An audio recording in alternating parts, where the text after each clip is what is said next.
Filipenses 4:8.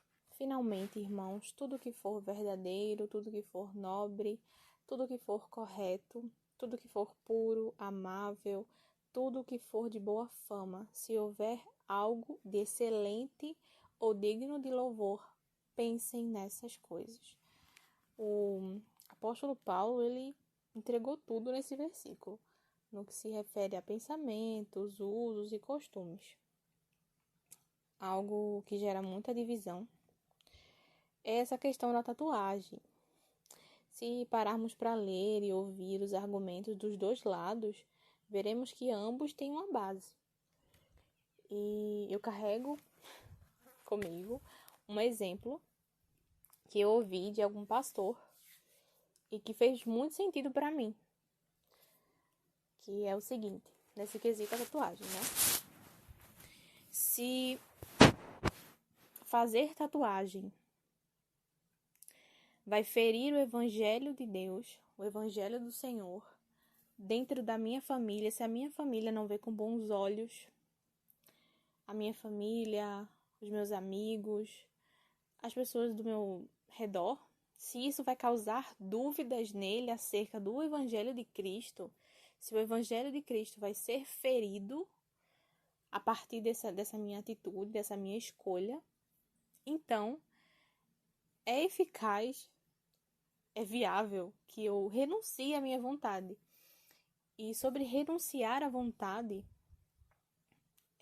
eu penso que, renunciar à vontade para o cristão não deve ser algo absurdo. Eu já ouvi alguém dizer que, o que tem se a família não gosta? Daí, quem vai fazer a tatuagem sou eu. Só que assim, não é sobre a gente. Não é, em momento algum, sobre nós. Mas estamos falando o que a gente está fazendo, de que forma a gente está vivendo, que está refletindo para o Evangelho de Cristo. A gente está evidenciando ou a gente está escondendo o Evangelho de Cristo? A gente está ferindo, a gente está manchando ou a gente está espalhando de forma pura e de forma digna? E quando eu vi essa mensagem do pastor, eu lembro-me que ressignifiquei totalmente meu pensamento acerca disso, porque eu nunca fui contra, mas também eu tinha um certo receio de dizer que era a favor, então ficava no meio termo. Mas hoje o que eu adoto para mim é não fazer, porque eu sei que na minha família eu não seria bem vista. Não é necessariamente eu, mas diretamente Cristo não seria bem visto. Vou explicar. Acredito que alguns dos comentários que eu ouviria seria: ela não é crente? Ela não é mais? Não frequenta mais a igreja? Então, assim, sei que para ambos existe aí um certo equívoco, né? Nesse quesito de comentários. Mas é o que tem. Então, para evitar, eu não faria.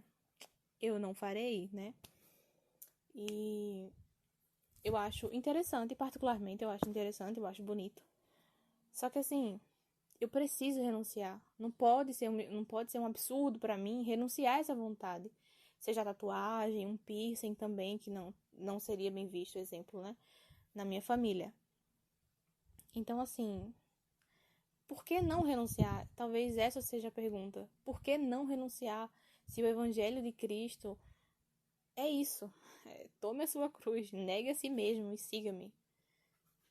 Talvez a gente precise refletir mais nisso.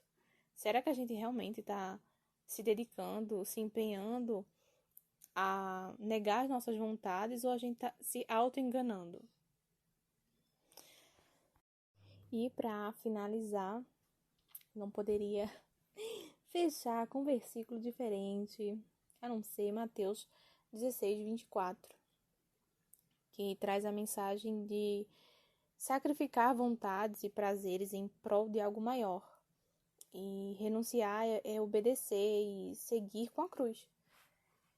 Esse versículo que eu falei, que se encontra no capítulo 16 de Mateus, diz: Então disse Jesus: aos seus discípulos: se alguém quiser vir após mim, renuncie-se a si mesmo, tome sobre si a sua cruz e siga-me.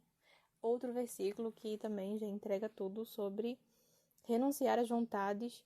Sim, é preciso, é necessário para seguir a Jesus, para seguir Cristo.